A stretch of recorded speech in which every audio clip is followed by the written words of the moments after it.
सोती रह गई दुनिया, भारत और रूस ने कर दिया खेल।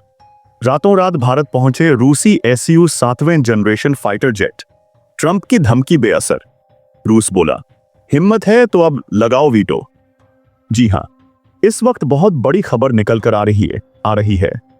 जब पूरी दुनिया सो रही थी, तो इस बीच भारत और रूस की स्ट्रेटेजिक पार्टनरशिप का वो नतीजा दुनिया के सामने आया जिसका अंदाजा शायद दुनिया सिर्फ कयास के रूप में ही लगा रही थी। अब तक जहां एक तरफ पूरी दुनिया यह मान रही थी कि भारत और रूस के बीच में स्ट्रेटेजिक पार्टनरशिप के चलते जल्द ही भारत को रूस के SU 7 मिलने जा रहे हैं और रूस ने भी इसको लेकर के बड़ी जानकारी साझा की थी।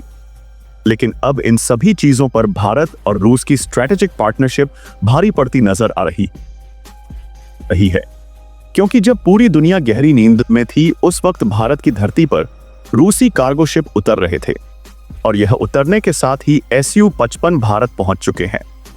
दरअसल इस वक्त जो खबर सामने आ रही है वह तस्वीरें नासिक पोर्ट से सामने आ रही हैं, जहां पर रूसी कार्गो विमान ने SU 57 की जो 7 SU 57 भारत आने थे उनकी खेप को फाइनली पहुंचाया है।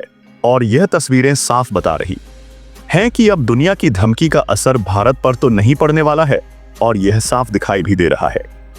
भले ही अमेरिका अब वीटो पावर लगाने की धमकी दे रहे हो, लेकिन अब इसका असर नहीं दिखाई दे रहा है।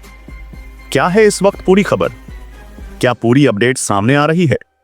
अचानक से कैसे भारत और रूस के बीच में बड़ी स्ट्रेटेजिक पार्टनरशिप के तहत SU 57 रवाना किए गए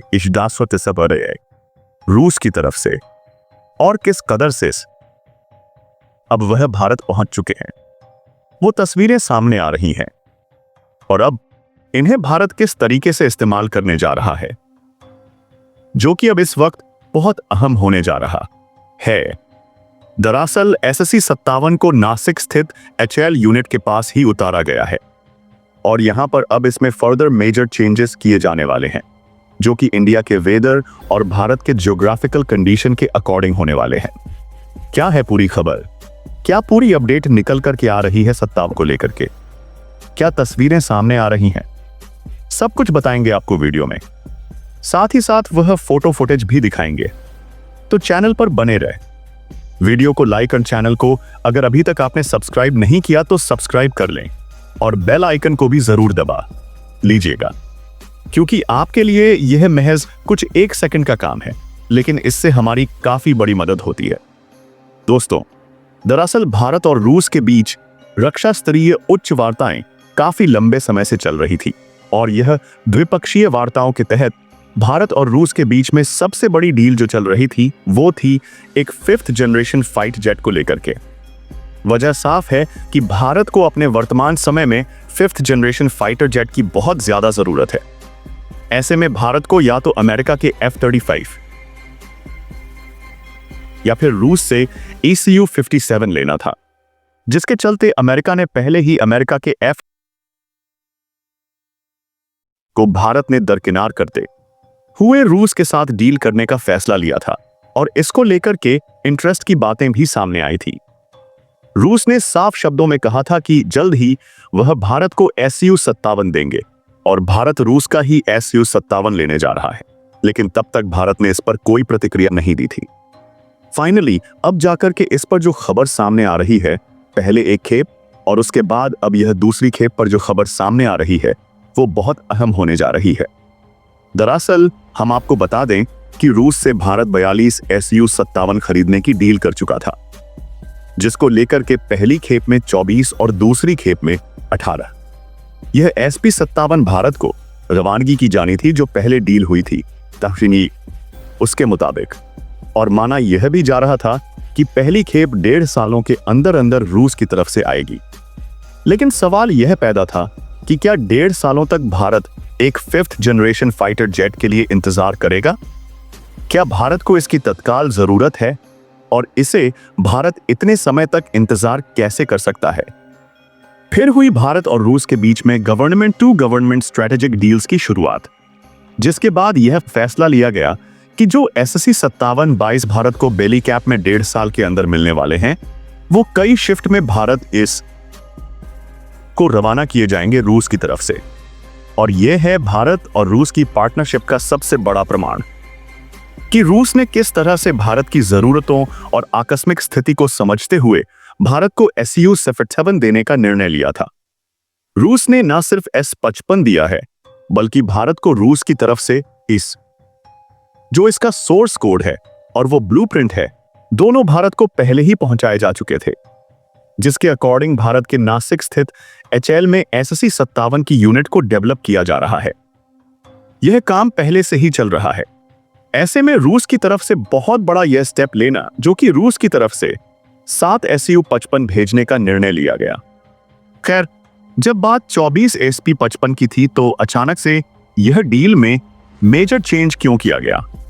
दरअसल भारत को जरूरत थी वर्तमान में 5th जनरेशन फाइटर जेट की, जिसकी जरूरत के मुताबिक अगर भारत इस पर देरी करता तो भारत को 1 साल तक इंतजार करना पड़ता 24 के लिए। और इसको लेकर के भारत ने मेजर चेंज करते हुए इस डील में कई खेप में लेने का निर्णय लिया। इसके बाद रूस ने भी इस बात को समझा और भारत और रूस की डील एक बार फिर से साइन हुई कि अब यह कई शिफ्ट में आएगा, जिसका नतीजा था कि 7 S-5 जे गए हैं। और अब यह रूस की तरफ से जो 7 S-7 भेजे गए हैं, जरा ठहरिए, ये ऑपरेशनल यूज के लिए कंप्लीटली प्रिपेयर नहीं है। जी हां, यह एक बड़ी खबर है। हालांकि इसमें ज्यादा समय नहीं लगेगा, लेकिन अभी जो खबर है उसका मतलब क्या है, यह जानना बहुत जरूरी है। यानी कि यह ऑपरेशनल यूज के लिए कंप्लीटली प्रिपेयर नहीं है। तो क्या यह उड़ान भरने के लायक अभी नहीं है? जी नहीं, ऐसा नहीं है। सवाल यह उठता है कि यह वॉरहेड के लिए कंप्लीटली प्रिपेयर है या नहीं? तो इसका जवाब है अभी नहीं। और इसी चीज की वजह से रूस की तरफ से इन्हें भारत के HL यूनिट के अंदर भेजा गया है, जहां पर इस पर बड़ा काम अभी भी होना बाकी है। दरअसल भारत रूस से SIU-57 खरीद तो जरूर रहा है, लेकिन भारत रूस के वॉरहेड को SIU-57 में यूज नहीं करेगा। भारत अपने खुद के वॉरहेड, यानी कि इसमें मिसाइल कौन सी लगेगी, कौन सी मल्टी बैरल कैनन्स का इस्तेमाल किया जाएगा, किस तरह के ग्लैड बम्स यूज किए जाएंगे और कौन कब चीजों का भारत इसमें रडार की टेक्नोलॉजी में इस्तेमाल करेगा, वह सब अब भारत डिसाइड करने जा रहा है। और इसी वजह से यह ऑपरेशनल यूज के लिए कंप्लीटली प्रिपेयर नहीं है।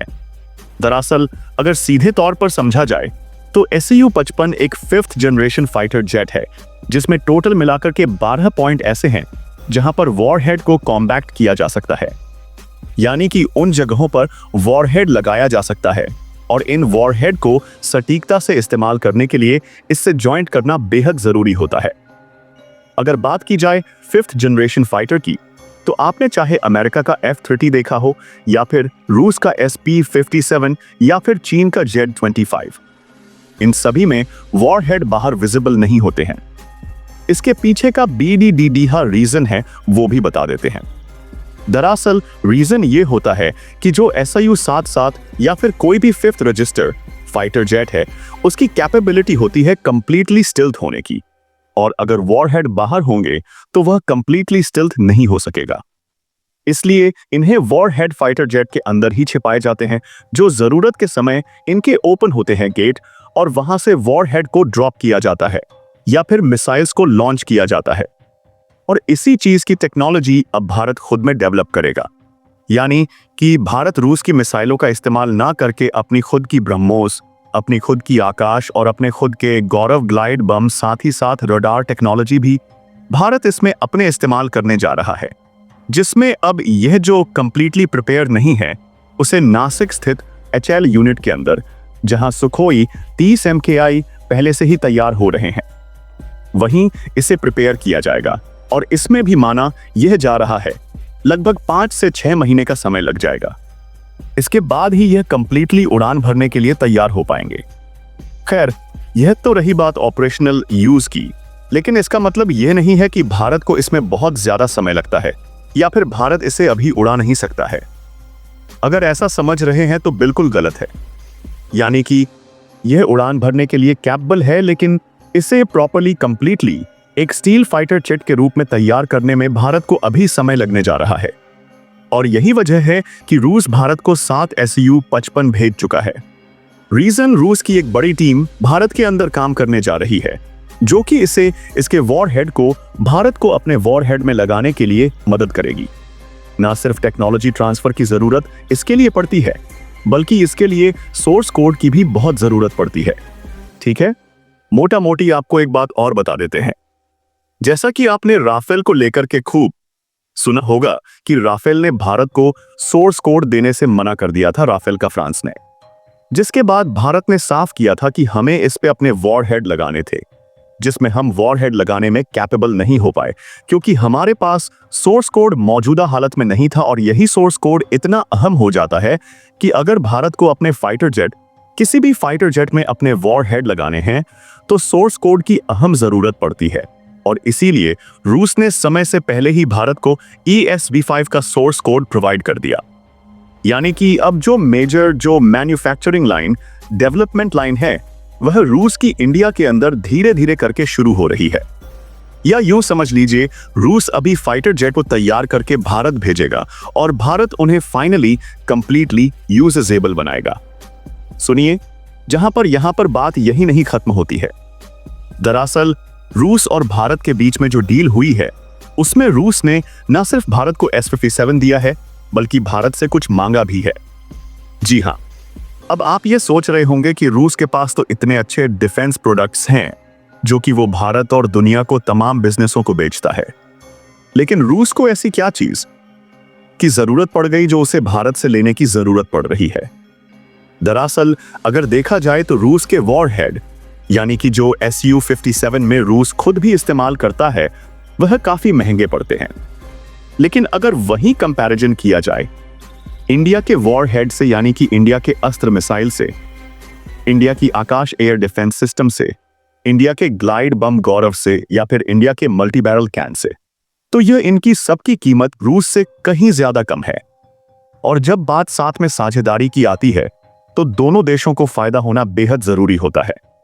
यानी किसी तौर पर रूस जहां पर अपने वॉरहेड के लिए कई मिलियन डॉलर खर्च कर देता है पूरे साल में, उसके लिए भारत को अगर वो वॉरहेड को यूज करता है तो उसकी कीमत उससे लगभग आधी हो जाएगी। यानी कि इससे रूस का भी बड़ा फायदा होने वाला है। और यही वजह है कि रूस इन फ्यूचर Su-57 में इंडिया के वॉरहेड का इस्तेमाल करेगा, जो कि अपने आप में बेहद खास है। आपने खुद देख लिया है हाल फिलहाल में पूरी दुनिया देख चुकी है कि भारत ने कितना पिन पॉइंट टारगेट किया था। और यह बात ना सिर्फ रूस बल्कि पूरी दुनिया बेहतर जान चुकी है कि भारत के परमाणु हथियारों से लेकर के भारत के मिसाइलों और तमाम चीजों पर शक करना बेवकूफी है। और इसीलिए भारत का रक्षा उत्पाद निर्यात वर्तमान समय में लगभग 1.5 गुना तक बढ़ चुका है उसी हालत के बाद से। और यही वजह है कि रूस खुद भी चाहता है कि SSC-57 में कंप्लीटली वॉरहेड वो भारत के ही यूज करें। और इसलिए ना सिर्फ रूस ने जो डील की है उसमें यह बात रखी है कि वह भारत से वॉरहेड चाहिए उसको, बल्कि रूस ने यह भी कहा है कि इन इंडिया फ्यूचर में जो SSC-57 बनने जा रहे हैं और साथ ही साथ रूस में जो SSC-57 बनेंगे, उन दोनों में इंडियन वॉरहेड का इस्तेमाल किया जाएगा, चाहे वह रूस इस्तेमाल करें या फिर भारत। इसके साथ साथ अगर वह दोनों यानी भारत और रूस दोनों किसी देश को ESV-57 बेचने पर सहमत होते हैं तो उसमें भी भारतीय वॉरहेड यानी कि इंडियन वॉरहेड्स का भी इस्तेमाल किया जाएगा, जो कि भारत के लिए बहुत पॉजिटिव न्यूज है। ऐसा क्यों? क्योंकि इससे भारत के शस्त्र मार्केट यानी कि जो वॉरहेड मार्केट्स हैं उसको इंप्रूवमेंट मिलेगा और भारत की इकोनॉमी में डेवलपमेंट भी इससे बेहतर मिलने वाला है। इससे बेहतर डील और कहां मिल सकती है? जहां एक तरफ रूस की तरफ से यह बात सामने आई है टैंक, अब इस खबर के आने के बाद से दुनिया भर में इस पर चर्चाएं शुरू हो जाए। रीजन, क्योंकि अब तक अमेरिका यह मान रहा था कि रूस और भारत, अभी दोनों अमेरिका और रूस दोनों एक ही स्थिति पर खड़े हुए हैं। यानी कि रूस से SV-57 या तो भारत लेगा या फिर अमेरिका से F-35 और दोनों डीलें भारत के सामने हैं। हालांकि अब तक अमेरिका को यह मालूम नहीं था, लेकिन अब जैसे ही यह खबर सामने आएगी अमेरिका पूरी तरीके से बिलबिला उठा है। अमेरिका का यह मानना है, पहले अमेरिका भारत को 500% तक के टैरिफ की धमकी दे रहा था। लेकिन अब वही अमेरिका भारत को वीटो पावर की धमकी देना शुरू कर चुका है और अमेरिका का यह मानना है कि यूनाइटेड नेशन जनरल असेंबली यानी कि यूएन जनरल असेंबली में अब वो भारत को कटघरे में लाएगा। और सबसे बड़ी बात यह है कि भारत का इससे जो व्यापार है वह प्रभावित करने की अमेरिका कोशिश में जरूर है। रीजन यह है कि अमेरिका और यूरोपियन यूनियन जब भी होते हैं एक साथ हो जाते हैं। ऐसे में यूरोपियन यूनियन के कई देश जहां पर भारत का एक्सपोर्ट इंपोर्ट होता है, अगर वो देश भारत से इस एक्सपोर्ट इंपोर्ट को बाधित करते हैं या फिर अमेरिका के कहने पर ऐसा कुछ होता है तो इससे भारत का व्यापार कमजोर पड़ेगा। लेकिन यहां पर बहुत बड़ा वर्ड हो जाता है। रीजन ये है कि अमेरिका के पास अगर यूएन में वीटो पावर है तो शायद वो यह भूल चुका है कि इस यूएन में ही रूस के पास भी वीटो पावर है और यह वही रूस है जिसके साथ भारत ES-57 की डील कर रहा है। अमेरिका अगर वीटो पावर का इस्तेमाल करेगा तो रूस इस पर क्रॉस वीटो पावर का इस्तेमाल करने की हिम्मत रखता है और सीधे तौर पर रूस यह कह भी रहा है कि अमेरिका हिम्मत है तो वीटो पावर का इस्तेमाल करके दिखाओ, फिर देखना इसके बाद हम क्या करते हैं। खैर यह बातें अलग हैं, लेकिन अब बात रही 57 को लेकर के, तो भारत के पास अब 5th जनरेशन फाइटर जेट को लेकर कि जो दुनिया तेवर दिखा रही थी वो तेवर अब ठंडे होते नजर आ रहे हैं। एक तरफ चीन इस खबर से बौखला उठा है। जो चीन अब तक यह कह रहा था वह 6th जनरेशन फाइटर जेट बना रहा है और उसने सिर्फ टेस्टिंग कर ली है, फलाना ढिमकाना। वो चीन बेहतर जानता है कि उसके पास कायदे से तो 5th जनरेशन फाइटर जेट भी नहीं है और किस तरीके से उसके वॉरहेड, उसके अस्त्र वस्त्र और उसके मिलिट्री इक्विपमेंट फुश होते हैं। यह पूरी दुनिया ने अभी हाल फिलहाल में देख ही लिया है और इसलिए चीन को खुद भी इस बात का डर है कि भारत के पास अब रूसी AS-57 आ रहा है। ऐसा मतलब है कि सीधे तौर पर भारत के लिए चुनौती जो चीन खड़ा करने की कोशिश कर रहा था उस पर पानी फिर चुका है। अब देखना यह है कि भारत इस पर कंप्लीटली कब और भी बड़ी जानकारी देने वाला है। चैनल पर बने रहे, वीडियो को लाइक और चैनल को अगर अभी तक आपने सब्सक्राइब नहीं किया तो चैनल को सब्सक्राइब कर ले और बेल आइकन को भी जरूर दबा लीजिएगा। जय हिंद दोस्तों।